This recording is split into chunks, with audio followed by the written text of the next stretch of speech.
What's up, Anoa? Good morning. Listen, we are Oh taking my over. gosh. We are taking Rebecca, it's so over. good. It's I so know, good. it's so I good. mean, It's we so good. already run Ben stuff, but like this is official. Yes. And you are like one of the first people who told me, girl, move Ben to the side. What is it that you have? Listen, what is it that you want? I remember when Ben had us in some kind of boot camp and you were our mentor, I and it was mean, funny because I know we can't go into all of the things no, about no, that no, no. experience, We but can't. that was such an amazing opportunity with y'all. It was. To really, because I had already met you before when y'all were doing the other show at the studio. Yeah, Of the like it or not Marietta. one. Yeah, like it or not, the first edition. Yeah. And that was really cool to come and just interact. But like we didn't really get to really like engage or anything, right? Like I just popped in as a guest and went on my way. But when the building and bringing that team together and getting there to sit there and like work with you and watch y'all in your process, Ben was all like, "Oh, I got to turn them into you and know what they got. I got to get them to do this and da da da da da." You know how Ben gets. Like we love you, Ben, but Ben Love you, gets Mina. very like it's that other Gemini energy. I'm a Gemini too. We're But the there's two progressive leading Gemini man. energies, and I can definitely attest to that. Definitely. And yeah. So Ben was like, this just has to be like, people need to like believe, in them as these political powerhouses. And the thing was, y'all had that, like the stories that you were picking yourselves, like the way you were walking through. All I did was help, like, polish the shine of the diamonds that were already there, right? Like, I mean, like, whether y'all were talking about maternal mortality or just like, I mean, it was so many different things in those long daily conversations we would have and the prep Yeah. for content that I'm sorry the world never got to see. But Yeah. here we are, and this is great, and I'm so proud of you. Thank And you. just watching you just like grow and develop, and like, I mean, but you're dope. Like I've learned a lot from you too. Because like with you and Valeria and y'all J school background and experience and stuff, I was like, wow. Shouts out to Florida A&M University that developed You know what I'm and saying? created me. HBCUs Right. out here like Yes. making excellence happen every single day, right? Like Yeah.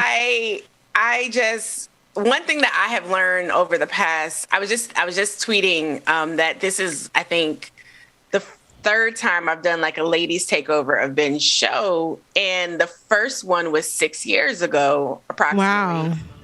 Back in the early days of Progressive Army, David probably remembers this.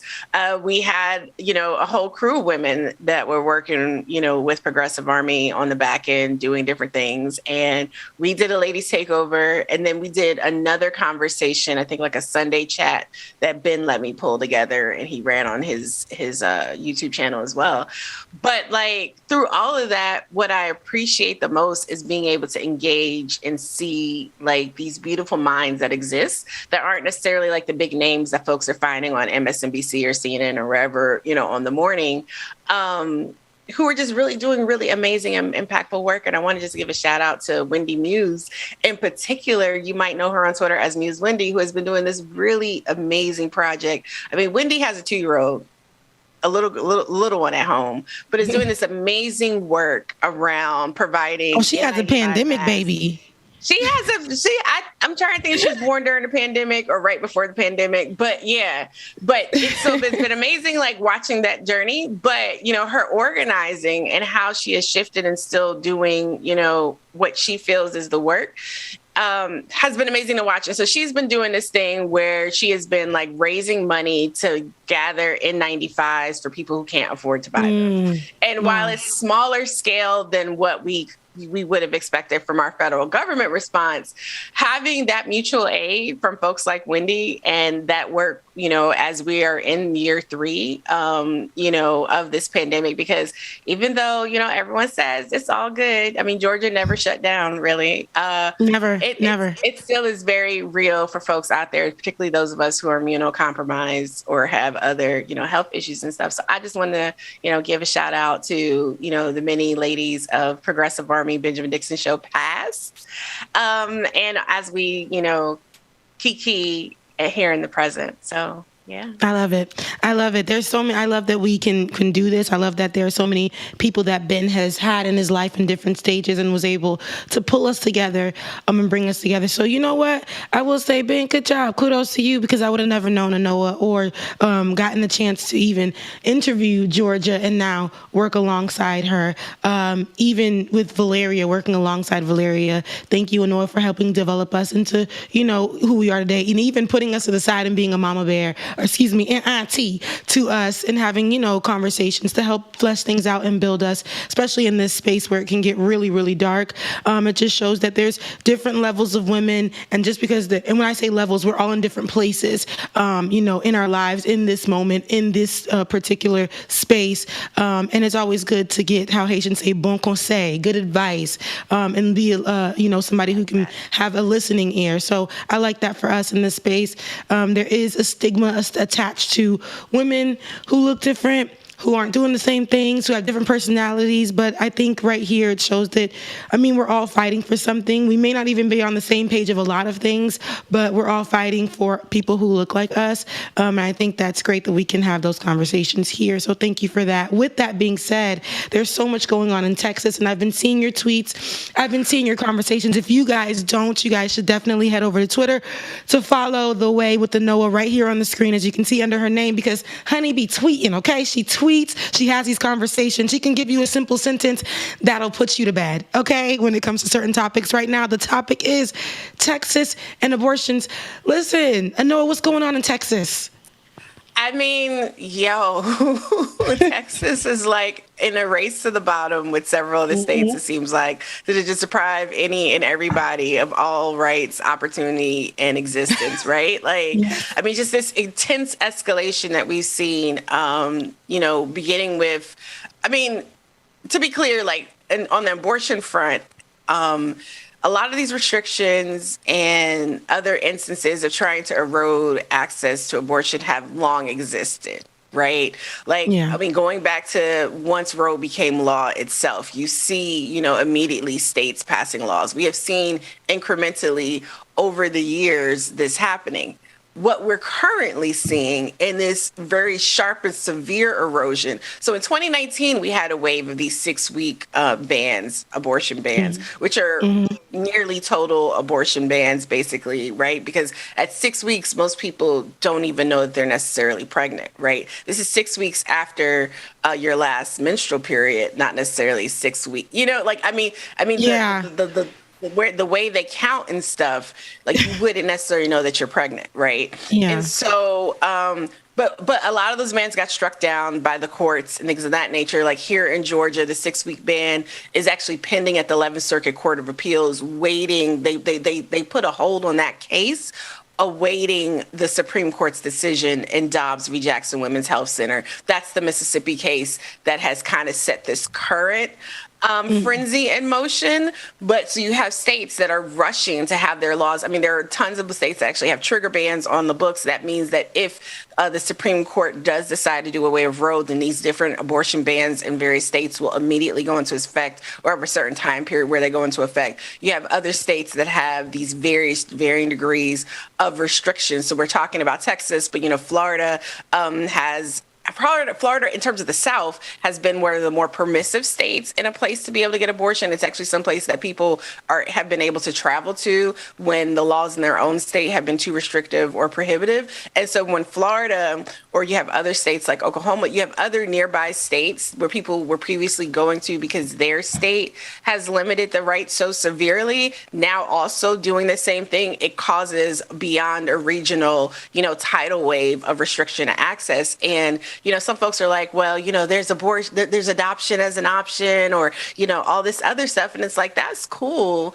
But one, not all children are adopted, right? So we're not necessarily guaranteeing that there is a good life awaiting a child on the other side of birth and adoption. There are plenty of stories. I mean, you have, severe accounts like the movie Antoine Fisher, which is actually similar, to accounts I've heard from family members who languished in the foster care system their entire lives under the guise that, oh, this baby would be adopted. But you also have the idea of forced pregnancy, right? Like, we have, entities that are trying to force women and pregnant persons to maintain pregnancies that they don't want to have. I mean, that is invading bodily autonomy. You have the party of like freedom and privacy rights very much interested in eroding your freedom and intervening with your privacy. So specifically, what has recently happened in Texas is Lizelle Herrera was in I believe it's in the Rio Grande area, was charged after seeking treatment allegedly for a self-managed abortion, and was ultimately reported to authorities, arrested, booked, charged. Her bail was set at like $500,000, I believe it is, and then ultimately the DA in the region had to drop the charges because just there's no yesterday, actual right? law. Yes, I think it was over the weekend, but yes, there was no actual law. There's no actual law that Lizelle broke. I mean, so this young person has now had to go through what is a personally, a personal health issue, whether we don't know if it's traumatic or whatever the case that they may have been going through initially, but certainly now having their face plastered all over the news, having public persecution, news, for sure. like all of that stuff happening, and having to deal with the criminal legal system for seeking medical treatment. We now have, a chilling effect. And then who knows, I know that groups like, I think it's La Frontera and some other groups locally. I mean, this is definitely a good time to support abortion funds, reproductive justice organizations, their reproductive legal organizations that specifically help people navigating these issues. And I just want to, just highlight that these types of restrictions and the increased criminalization of abortion, whether it's through going to a clinic, whether it's helping someone at a clinic, whether it's, and some folks were saying like, oh, this is SB8. This, I saw a couple of doctors specifically or abortion providers, like folks who understand the Texas law saying like, this isn't necessarily a SB8 case, but the increased criminalization provisions in SB8 definitely heightened the atmosphere and feeling that people needed to act this way in terms of the hospital, whoever at the hospital, nurse, whomever, were the ones that reported Lizelle. I mean, and this is not the only person this happened to. Different people have accounts of, going in for a miscarriage or whatever the case may be. I think we had a woman some years back who was charged like 40 years. I'm blanking on names. I'm usually very good at names, y'all. So forgive me.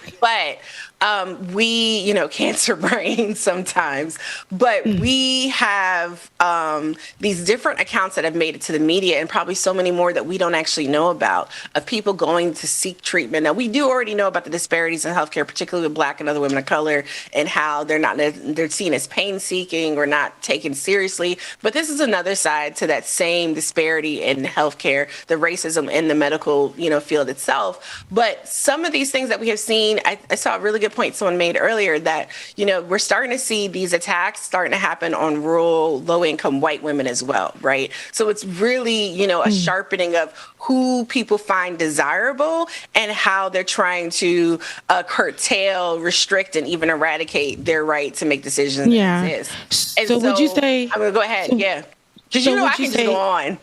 Yeah, I know. Look, me and you can just go on. Okay, it'll be a show for about 3-4 hours. But no. So would you say in this whole thing though, Anoa, like for people who can't afford to even go and get abortions, it's not only something that boils down to people being just Black, but I know that it does affect the Black community in a major way. But there are a lot of people who of all colors, all races, all backgrounds, who go and get abortions. And I think when we're setting limits or taking away women's rights or for that, getting abortions, I think what happens is, not that I know what's happening for people in certain communities who can't even go and get the help or get the assistance they need. They may go to the Black markets. They may go somewhere where they aren't able to, they don't. This is what happens when people can't get assistance, when we have people who want to rule women's bodies and take away their rights. Because sometimes an abortion is for other reasons. It could be health reasons. It could be reasons that they can't be, financial reasons. And I think that these are the conversations that lawmakers and our leaders who are pushing this abortion bill want to skip over. They never want to say how they would take care of somebody who is willing to. Are you going to take care of this person if health issues arise from this pregnancy? Are you going to help the person raise this child? Is there going to be a certain stipend? Are you going to help them place in a family? I'm talking about outside of a foster care. Are we going to do this from as soon as the child is birthed to the end of the child's life? What are we doing? What are we doing to not just say no abortions and you're going to jail because of this? What restrictions are being put on males in this moment? Like, there are so many things that they're not talking about to attach to this conversation, and it's just abortions are wrong. That's it. But there are so many things that go into people getting abortions other than just not wanting to have a baby and having unprotected sex. There's so much more. Rape. There are things that are associated with this that they don't want to have the conversation about. So it's a lot. I mean, you're absolutely right. And just thinking about some of those issues you named, I mean, there was a recent report about the state of foster care in different parts of the country, right? Like, there are some places I think everywhere, severely underfunded, like so many other aspects of the social safety net. But when you're talking about like some of the policy proposals, I mean, no, this is all not going to be solved just with economics. But recently there was a group of lawmakers. There's actually a Black Women's Best. I think it's a Black Women's. I forget the name of the caucus. Y'all, my brain is a little fuzzy this morning. That's Apologies, okay, because you're dropping a lot of information on us. There is a Black Women's Best report that was released about 2 weeks ago. I hopefully will have an article about this up later on today. But this Black Women's Best report that was released, it's actually proposing like an economic agenda that would like center, Black women. When we center people, closest to the pain and the problems, it helps address solutions and issues for all of us. Poorly paraphrasing, but y'all know what I mean. So, it goes through so many different areas, economic, criminal justice, healthcare, things that are just really intrinsic in helping to uplift people's lives. I mean, just even think about recently, right? With the child tax credit expiring. Yes, you can still claim it on your taxes, but that monthly rebate that was being given to parents, was seen as effectively reducing in a real meaningful directly, like right away felt way in terms of child poverty, which has automatically bounced back as soon as, it expired. And so just as, when you and Georgia were talking earlier about, justice and what has changed, when you have a system that is not built to provide justice and equity for all, you can't, there is no rest, right? You have to be constant with these prescriptions that are tweaking, changing, and adjusting the natural order of the existing system.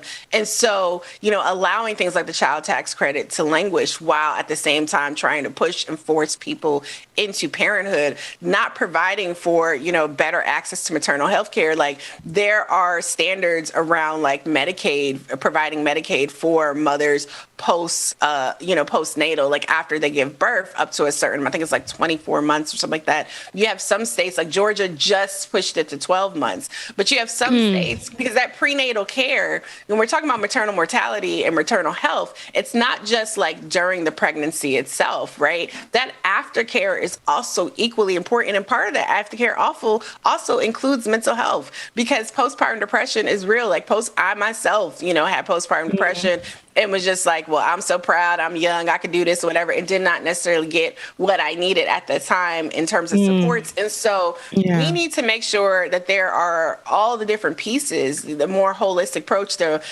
health, wellness, liberation, and justice. And that brings me to another topic. This is Black Maternal Health Week, originally established 5 years ago by Black Mamas Matter Alliance. It's an alliance of over 30 organizations committed to health, liberation, and justice, including the National Birth Equity Collaborative, reproductive justice groups like Sister Song. I mean, there's so many amazing organizations showing up this week through content and panel discussions, events in various places. I mean, check out Black Mamas Matter Alliance online. I'm actually hosting a panel, moderating a panel on Thursday at 12 for the National Birth Equity Collaborative on, the politics of all of this and how. Because you're a Black mama. I'm a black mama. I'm a black mama.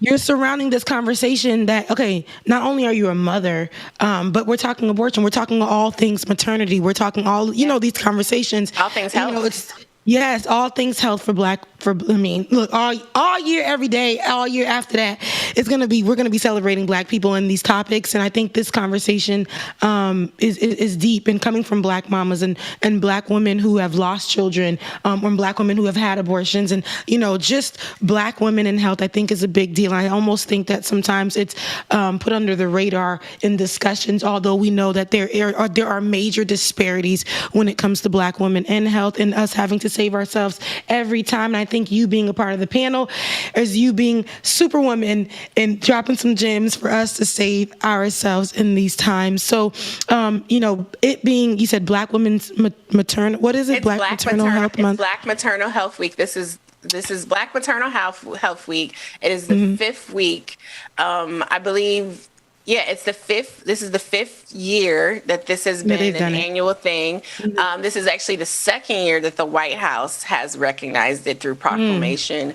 There is actually a Black Maternal Health Caucus in Congress. I believe, Representative Alma Adams and Lauren Underwood have really been leading on the Momnibus bill, a series of pieces of legislation that I believe actually back when she was a senator, Kamala Harris, along with Cory Booker, and then also on the House side, you have, like I said, Rep. Adams, Rep.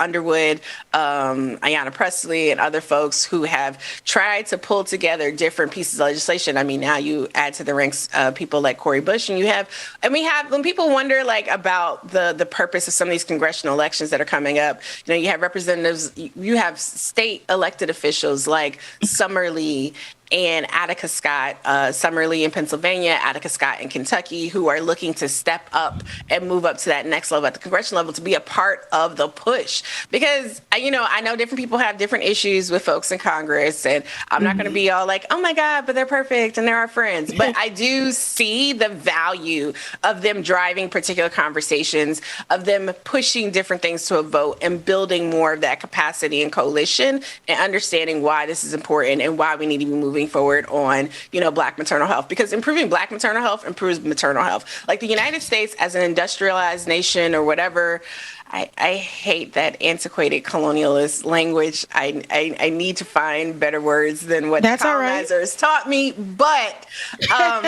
we do understand, but we do understand, though, that, the United States, despite how great it supposedly is on paper, severely is lacking in terms of healthcare and other issues. But why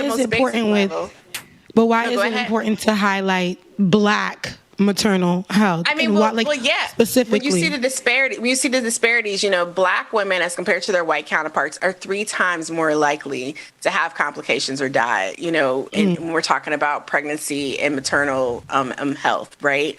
And it's already higher, and it's high in certain states too. Mississippi is one of Mississippi, Georgia. These are some of the states that have, the highest rates of maternal mortality.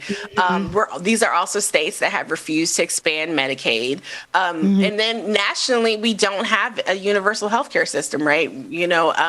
Improving access to healthcare is only part of the problem, but we also need to improve, the quality of care that people are receiving.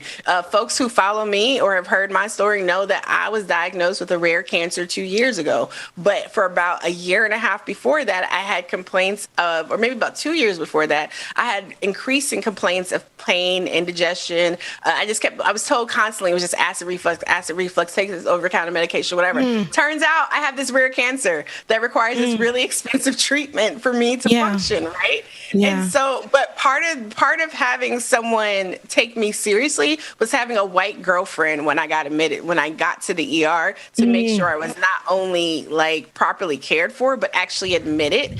And she literally stayed with me for the first 3 nights. So having that advocate, I'm not going to say it's only because she was white, but I definitely realized when she turned on her little baby Karen voice that it helped move us to the point where I was finally. Yes. And Anoa, that's another moment of you having to save yourself in that particular moment. You going to get assistance and you being told, no, I mean, it's not that.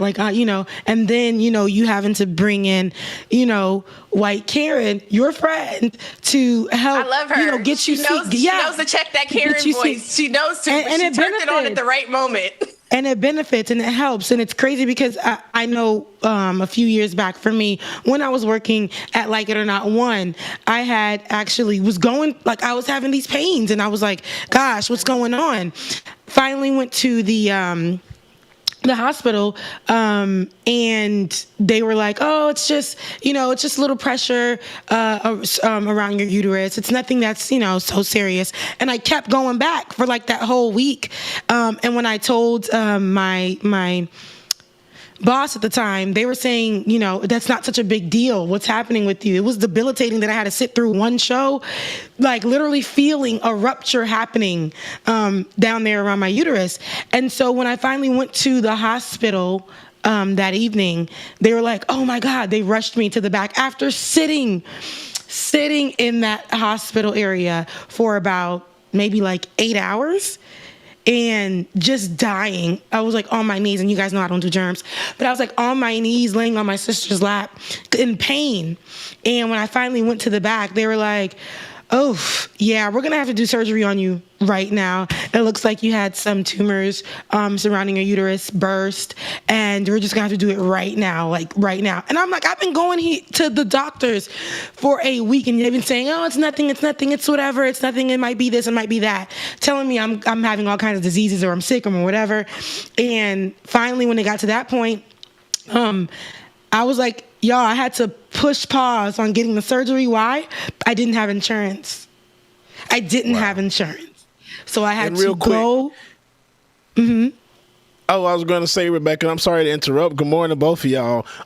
Rebecca, my niece went through the same thing recently, like maybe last year. She's 21 and complaining about abdomen issues so much.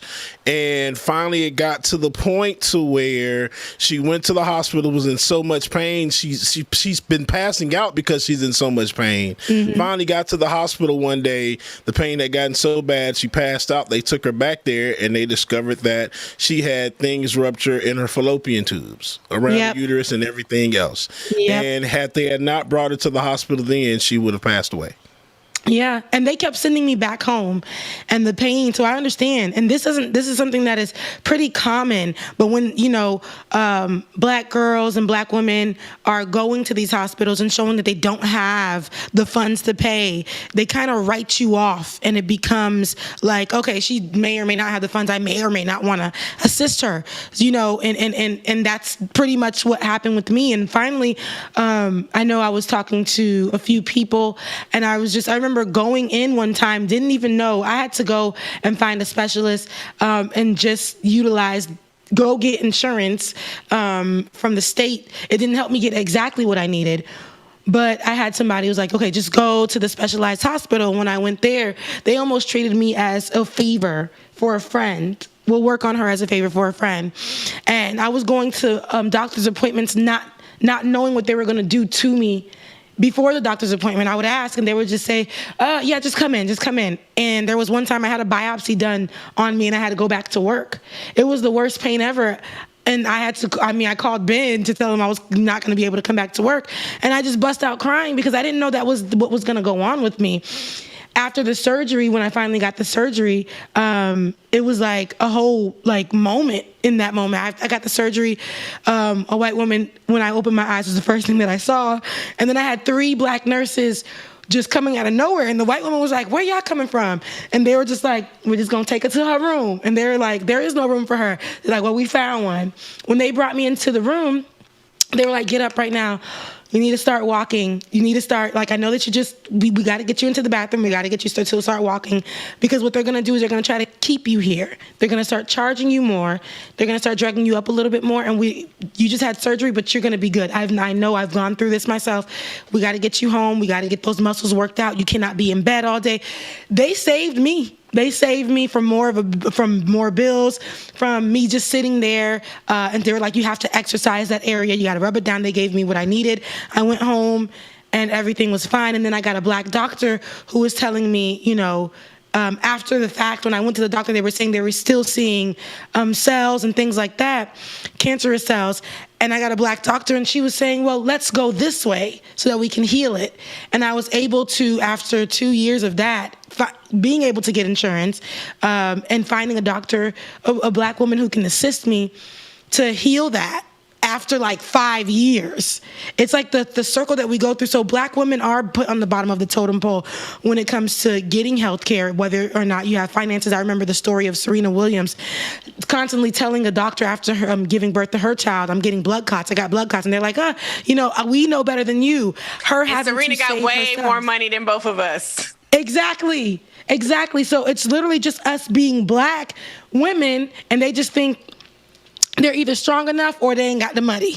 We ain't even gonna deal with them. Well, when you also think about the trajectory of modern gynecology, right, and obstetrics, and how inherently racist its underpinnings are, and the exploitation of black bodies to be able to create this area, it's not necessarily surprising. Like, I also have a black gynecologist. This is why I'm leaving y'all early today, because she be booked and busy, and I need to see her. But I also appreciate, the fact that, and I'm not saying that non-black gynecologists can't be good people either. Right. But at the same time, like, the value and how powerful it has been. I have another sister friend who is around my age who was saying the same thing. Like, she just found a black gynecologist and absolutely loves having this black woman. Like, my gynecologist and I are around the same age. So she also understands, from just being a peer, some of the issues and changes that are happening, right? I mean, we don't even talk as a society about what starts happening to women in general as we get older. And I think, these conversations, bringing it back to Maternal Health Week and some of the stuff that is going on for Black Maternal Health Week, these conversations about having holistic, approaches to dealing with our healthcare, that's why reproductive justice is such an amazing framework, because it looks at, the broader aspects of bodily autonomy and for people's decisions about whether to have families or how they have families and when they have families or what they will do after they are done having their families, right? I had my kids, young. I was 20 and 22 when I had my children. So by the time I'm in my early 30s and talking to a gynecologist, and she's asking me about whether or not I want to have more kids, I was like, no, I'm good. I mean, my kids, like, by then my daughter was like 10, 12. And I was like, I cannot see myself doing this again. They're grown. Girl, he was like, girl, I'm 30. I'm 31. I can't even see myself. Well, I want a kid, but girl, with the world right now, I'm just going to have to wait until the funds come in, a good man come in. But baby, I can't. I got to make sure kids are able to have health care and all that good stuff. I mean, it's so much. It's a big deal. It's a big deal. It's so much to consider. Yeah, with so much to consider, and we could talk about it for years, hours and hours, but we are coming up on Like It or Not right after this. And Noah, we still have you for a little bit longer, right? You got me for another 30 minutes, honey. Okay, got you for another 30 minutes. So next up, Olay is going to join the conversation, friend to the show, and also fellow attorney. Olay is going to be joining the conversation. Stay tuned for more Like It or Not, right after this on the Benjamin Dixon Morning Show.